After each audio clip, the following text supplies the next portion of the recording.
Hi friend, welcome to my YouTube channel. ಇವತ್ತಿನ ಈ ವಿಡಿಯೋದಲ್ಲಿ ಮನೆ ಎಲ್ಲ ಡೀಪ್ ಕ್ಲೀನ್ ಮಾಡ್ತಾ ಇದ್ದೀನಿ. ತೋರಿಸೋಣ ಅಂತ ವಿಡಿಯೋ ಆನ್ ಮಾಡಿಕೊಂಡೆ.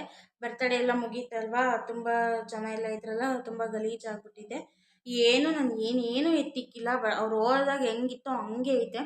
ಸಿಕ್ಕಾಪಟ್ಟೆ ಅಂದರೆ ಸಿಕ್ಕಾಪಟ್ಟೆ ತಲೆನೋವ್ತಿತ್ತು. ತಡ್ಕೊಳಕ್ಕಾಗ್ತಿರ್ಲಿಲ್ಲ. ಹಿಂಗೆ ಕತ್ತು ಎತ್ತಕ್ಕೆ ಆಗ್ತಿರ್ಲಿಲ್ಲ, ಅಷ್ಟು ತಲೆನೋವ್ತಿತ್ತು. ಸುಮ್ಮನೆ ಒಂದು ಸ್ವಲ್ಪ ಹೊತ್ತು ರೆಸ್ಟ್ ಮಾಡಿ ಮಲ್ಕೊಂಡಿದ್ದು. ಈಗ ಎದ್ದು ಬಂದಿದ್ದೀನಿ. ಆಗ್ತಾನೆ ಇಲ್ಲ, ಈಗಲೂ ನಂಗೆ ಮಾತಾಡೋಕ್ಕಾಗ್ತಿಲ್ಲ. ಯಾಕೋ ತಲೆ ಒಂಥರ ಇಲ್ಲಿ ಹಿಂದೆಗಡೆ ಭಾರ ಭಾರ ಅನ್ನಿಸ್ತೈತೆ. ಅದೇ ನಿದ್ದೆ ಇಲ್ವೋ ಅಂತನೋ ಏನಕ್ಕೋ ಗೊತ್ತಿಲ್ಲ. ನಾವು ಹಿಂಗೆ ಬಿಟ್ಟರೆ ಹಿಂಗೆ ಇದ್ಬಿಡತ್ತೆ ಅಂತ ಹೇಳಿ ಕ್ಲೀನ್ ಮಾಡೋಣ ನಿಧಾನಕ್ಕೆ ಅಂತ ಅಂದ್ಕೊಂಡು ಮಾಡ್ಕೊಳೋಣ ಅಂತ ವಿಡಿಯೋ ಆನ್ ಮಾಡ್ಕೊಂಡಿದ್ದೀನಿ. ಇವಾಗ ತಡ ಮಾಡೋದು ಬೇಡ, ಹಾಗೆ ವಿಡಿಯೋ ತೋರಿಸ್ಕೊಂಡು ವ್ಲಾಗು ಆಗುತ್ತೆ, ಕ್ಲೀನ್ ಆದಂಗೂ ಆಗುತ್ತೆ ಅಂತ ಅಂದ್ಕೊಂಡು ಇವಾಗ ಎಲ್ಲ ಕ್ಲೀನ್ ಮಾಡಿಬಿಡ್ತೀನಿ. ಫಸ್ಟು ನಾನು ಹಾಲಿಂದ ಹೋಗ್ಬಿಡ್ತೀನಿ. ಕಿಚನ್ನಿಗೆ ಫಸ್ಟ್ ಹೋದರೆ ಥರ ಅನಿಸುತ್ತೆ, ಅದೇ ಜಾಸ್ತಿ ಕೆಲಸ ಅನಿಸುತ್ತಲ್ವ. ಅದಕ್ಕೆ ಫಸ್ಟು ಹಾಲಿಂದ ಕ್ಲೀನ್ ಮಾಡ್ಕೊಂಡು ಹೋಗ್ತೀನಿ. ಹಾಲು, ನೆಕ್ಸ್ಟ್ ರೂಮು, ನೆಕ್ಸ್ಟು ಆ ಕಡೆ ರೂಮು, ಆಮೇಲೆ ಕಿಚನ್ಗೆ ಹೋಗ್ತೀನಿ. ಆ ಥರ ಮಾಡ್ಕೊಳ್ಳೋಣ ಅಂತ ಅಂದ್ಕೊಂಡಿದ್ದೀನಿ. ನನಗೆ ಅದೇನೋ ಫಸ್ಟಿಗೆ ಕಿಚನ್ ಕ್ಲೀನ್ ಮಾಡಿಬಿಟ್ರೆ ಇದೆಲ್ಲ ಒಂಥರ ಬಿಡು, ಇದು ಸಿಂಪಲ್ ಅಲ್ವಾ, ಆಮೇಲೆ ಮಾಡ್ಕೊಂಡು ಬಿಡೋಣ ಅಂತ ಅನಿಸುತ್ತೆ. ಸ್ವಲ್ಪ ಬಟ್ಟೆಗಳು ಹಾಕಿದ್ನೆಲ್ಲ ಎತ್ಕೊಂಡು ಬಂದಿದ್ದೀನಿ, ಮಡ್ಚಿಡಬೇಕು. ಸದ್ಯಕ್ಕೆ ಇವಾಗ ಮಡ್ಚಲ್ಲ, ಅದು ಸೋಫಾ ಮೇಲೆ ಹಾಕಿರ್ತೀನಿ. ಆಮೇಲೆ ಕಿಚನ್ ಎಲ್ಲ ಕ್ಲೀನ್ ಮಾಡ್ಕೊಂಡಾಗ ಲಾಸ್ಟಿಗೆ ಆರಾಮ್ಸೆ ಕುತ್ಕೊಂಡು ಮಡ್ಚಿಡ್ತೀನಿ. ಇದಿಷ್ಟು ಕೆಲಸ ಐತೆ. ಹೇಗೆ ಮಾಡ್ತೀನೋ, ತುಂಬ ತಲೆ ಬೇರೆ ನೋವ್ತಿದೆ. ನಿಧಾನಕ್ಕೆ ಮಾಡ್ಕೊಳ್ಳೋಣ, ಸ್ವಲ್ಪ ಹೊತ್ತು ರೆಸ್ಟ್ ಮಾಡಿಕೊಂಡು ಕುತ್ಕೊಂಡು ಕೆಲಸ ಮಾಡಿಕೊಂಡು ಮಾಡ್ತೀನಿ. ಎಲ್ಲನೂ ಕೂಡ ಕ್ಲೀನ್ ಮಾಡ್ತಾ ಇದ್ದೆ. ಅಷ್ಟರಲ್ಲಿ ನನ್ನ ತಂಗಿ ಬಂದಳು, ಲಾಸ್ಟ್ನೇ ಅವಳು.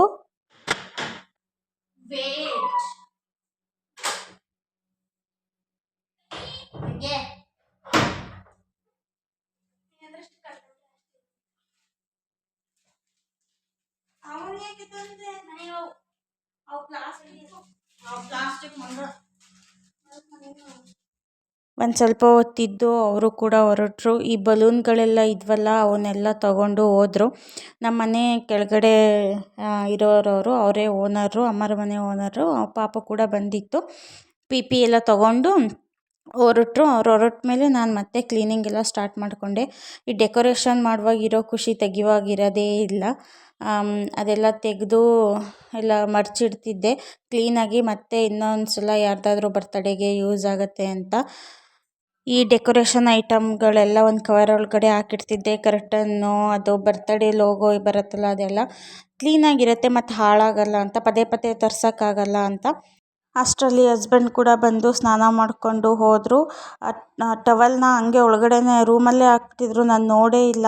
ನಾನು ತುಂಬ ಸಲ ಹೇಳ್ತೀನಿ, ನೀವು ಯೂಸ್ ಮಾಡಿದ ಮೇಲೆ ತಗೊಂಡೋಗಿ ಆಚೆ ಹಾಕಿ ಹಾರ್ಕೊಳತ್ತೆ ಅಂತ. ಬಟ್ ಅವ್ರು ಅದು ಕೇಳೋದೇ ಇಲ್ಲ. ಎಷ್ಟು ಸಲ ಹೇಳಿದ್ರು ಮರ್ತು ಹಾಗೆ ಹೋಗ್ತಾರೆ.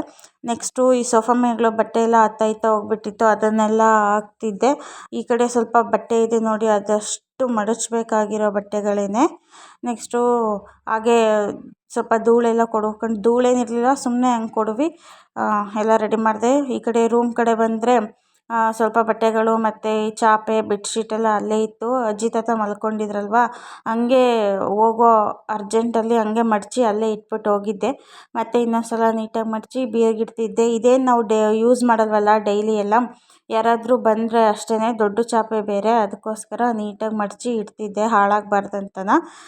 ಬೆಡ್ಶೀಟೆಲ್ಲ ತೊಳೆದು ಬೀರೊಳಗಡೆ ಇಡ್ತೀನಿ. ಒಂದು ನಾವು ಯೂಸ್ ಮಾಡ್ತೀವಿ, ಒಂದು ಬೀರಲ್ಲಿ ಇಟ್ಟಿರ್ತೀನಿ, ಯಾರಾದರೂ ಬಂದರೆ ಆಗತ್ತಂತ.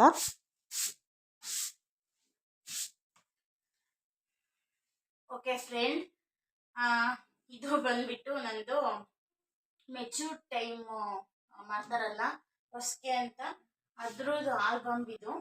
ಇಲ್ಲೇ ಇದೆ ನಮ್ಮ ಮನೆಯಲ್ಲೇ. ನಾ 2018 ಇದೊಂದು ಮೆಮೊರಿ.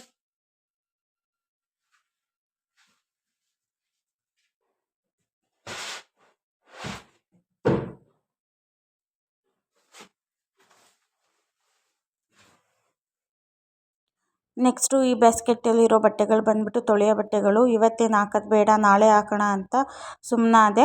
ನೆಕ್ಸ್ಟ್ ಇನ್ನೊಂದು ರೂಮ್ ಕಡೆ ಬಂದು ಬೆಡ್ಡೆಲ್ಲ ಕ್ಲೀನ್ ಮಾಡ್ತಿದ್ದೆ. ಬೆಡ್ಡೇನು ಅಷ್ಟೆಲ್ಲ ಏನು ಗಲೀಜಾಗಿರಲಿಲ್ಲ, ಸ್ವಲ್ಪ ಅತ್ತ ಇತ್ತ ಆಗಿತ್ತು ಅಷ್ಟೇ. ಅದೆಲ್ಲ ಕ್ಲೀನ್ ಮಾಡಿಕೊಂಡು ಬೆಡ್ಶೀಟೆಲ್ಲ ಮಡಿಸ್ತಿದ್ದೆ. ನಾನು ಯಾವಾಗಲೂ ಈ ಥರ ಬೆಡ್ಶೀಟೆಲ್ಲ ಹಿಂಗೆ ಬಿಡಲ್ಲ, ಮಡ್ಚಾಕ್ತೀನಿ. ಬಟ್ ನನ್ನ ಕೈಲಿ ಆಗ್ತಾನೇ ಇರಲಿಲ್ಲ, ಅಷ್ಟು ತಲೆನೋವ್ತಿತ್ತು. ಈ ಬೆಡ್ನ ಯಾವಾಗಲೂ ಗಲೀಜಾಗಿ ಬಿಡಬಾರ್ದು, ಅವಾಗವಾಗ ಕ್ಲೀನ್ ಮಾಡ್ಕೊಳ್ತೀರಿ, ತುಂಬಾ ಒಳ್ಳೆಯದು. ಫ್ರೆಂಡ್, ಇವಾಗ ಹಾಲ್ದು ರೂಮ್ಗಳದ್ದು ಎಲ್ಲ ಕೆಲಸ ಮುಗೀತು. ಇವಾಗ ಕಿಚನ್ನಿಗೆ ಬಂದಿದ್ದೀನಿ. ಕಿಚನ್ ಅಂತೂ ನೋಡೋಕ್ಕಾಗ್ತಿಲ್ಲ, ಆಗೋಯ್ತೆ. ಕ್ಲೀನ್ ಮಾಡಬೇಕು. ಇವಾಗ ಒಂದೊಂದೇ ಕ್ಲೀನ್ ಮಾಡ್ಕೊಳ್ತೀನಿ.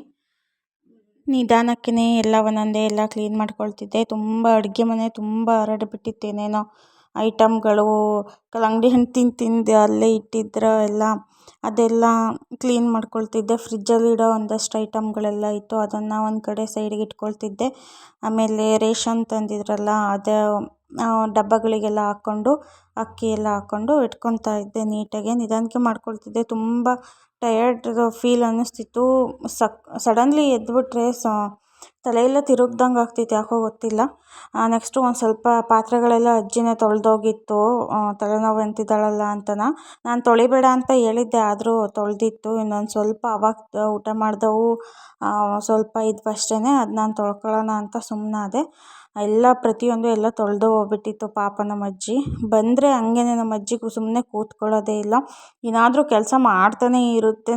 ನಮ್ಮ ಅಜ್ಜಿ ಬಂದರೆ ಕೆಲಸನೇ ಇರಲ್ಲ, ನಮ್ಮ ಅಜ್ಜಿನೇ ಎಲ್ಲ ಮಾಡುತ್ತೆ. ನಾನು ಎದ್ದೇಳೋ ಅಷ್ಟೊತ್ತಿಗೆಲ್ಲ ಒಳಗಿಂದ ಎಲ್ಲ ಕಸ ಹೊಡೆದು, ಬಾಗಿಲು ಬಳಿದು, ರಂಗೋಲಿ ಎಲ್ಲ ಬಿಟ್ಟು ಎಲ್ಲ ಆಗಿರುತ್ತೆ. ನಾನು ಎದ್ದು ಬಂದು ಕಾಫಿ ಮಾಡಿಕೊಡೋದು ಅಷ್ಟೇ. ಅಜ್ಜಿ ಬಂದರೆ ಏನೋ ಒಂಥರ ಖುಷಿ ಆಗುತ್ತೆ. ಇರಜ್ಜಿ ಅಂತ ಹೇಳಿದೆ, ಇಲ್ಲ ಅಲ್ಲಿ ಹೂವು ಎಲ್ಲ ಬಿಡ್ತಾವಲ್ವ, ಕಾಕಡ ಹೂವು ಹಾಕಿದ್ದಾರೆ, ಬಿಡ್ತವೆ ಇವಾಗೆಲ್ಲ.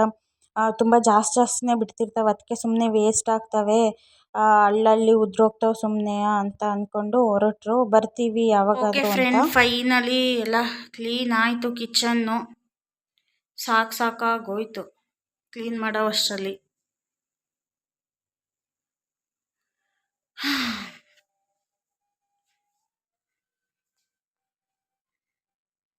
ಇದಿಷ್ಟು ಪಾತ್ರೆ ತೊಳೆದಿರೋದು. ನೆಕ್ಸ್ಟು ನಂದು ಕಿಚನೆಲ್ಲ ಕ್ಲೀನ್ ಆಯಿತು. ಅಷ್ಟರಲ್ಲಿ ಹಸ್ಬೆಂಡ್ ಬಂದರು. ಅವರು ಬಂದು ಟಿ ವಿ ನೋಡ್ತಾ ಕೂತಿದ್ರು. ನನಗೇನು ಕಾಫಿ ಮಾಡಿಕೊಡು ಅದು ಇದು ಅಂತ ಏನು ಕೇಳಲಿಲ್ಲ, ಕೆಲಸ ಮಾಡ್ಕೊಳ್ತಿದ್ದಾಳೆ ಅಂತನ. ನಾನು ನೆಕ್ಸ್ಟು ಕಸ ಎಲ್ಲ ಹೊಡಿತಾ ಇದ್ದೆ. ತುಂಬ ಅಂದರೆ ತುಂಬಾ ಕಸ ಆಗಿಬಿಟ್ಟಿತ್ತು. ಪೀಪಿದು ಡೆಕೋರೇಷನ್ ಮಾಡಿದ್ದು, ಆಮೇಲೆ ಏನೇನೋ ಕುರ್ಕುರೆ ಪರ್ಕುರೆ ಅವೆಲ್ಲ ತಿಂದು ಹಾಕ್ಬಿಟ್ಟಿದ್ರು, ಅದೆಲ್ಲ ಕಸ ಇತ್ತು. ಕಸ ಎಲ್ಲ ಹೊಡೆದು ಇನ್ನೇನು ನೆಲ ತೊಳೆದು ಪೂಜೆ ಮಾಡಿಬಿಟ್ರೆ ಕೆಲಸ ಹಾಗೆ ಹೋಗ್ಬಿಡತ್ತೆ. ಇವಾಗ ನೆಲ ತೊಳಿಬೇಕು. ಹಸ್ಬೆಂಡ್ ಕೂಡ ಟೈಮ್ ಆಗಿದೆ, ಹೊರಡ್ತೀನಿ ಅಂತ ಹೊರಟ್ರು. ನಾನು ಅವ್ರು ಹೋದ್ಮೇಲೆ ಒಂದು 5-10 ನಿಮಿಷ ರೆಸ್ಟ್ ತಗೊಂಡು ಮತ್ತೆ ನೆಲ ಎಲ್ಲ ತೊಳೆದು ಮುಗಿಸ್ದೆ. ಫ್ರೆಂಡ್, ಇವಾಗ ಕೆಲಸ ಎಲ್ಲ ಮುಗೀತು, ಪೂಜೆ ಎಲ್ಲ ಆಯಿತು. ಇವತ್ತಿನ ವ್ಲಾಗ್ ಇಲ್ಲಿಗೆ ಎಂಡ್ ಮಾಡ್ತಾ ಇದ್ದೀನಿ. ಅಮ್ಮರ ಮನೆ ಹತ್ರ ಹೋಗಬೇಕು. ವ್ಲಾಗ್ ಮತ್ತೆ ಏನು ಕಂಟಿನ್ಯೂ ಮಾಡೋಕ್ಕೋಗಲ್ಲ, ಇಲ್ಲಿಗೆ ಎಂಡ್ ಮಾಡ್ತಿದ್ದೀನಿ. ದಯವಿಟ್ಟು ಯಾರೆಲ್ಲ ಸಬ್ಸ್ಕ್ರೈಬ್ ಆಗಿಲ್ಲ, ಸಬ್ಸ್ಕ್ರೈಬ್ ಮಾಡ್ಕೊಂಡು ವಿಡಿಯೋ ನೋಡಿ ಅಂತ ಹೇಳ್ತಾ ಇವತ್ತಿನ ವ್ಲಾಗ್ ಮುಗಿಸ್ತಿದ್ದೀನಿ. ಎಲ್ಲರಿಗೂ ನಮಸ್ಕಾರ.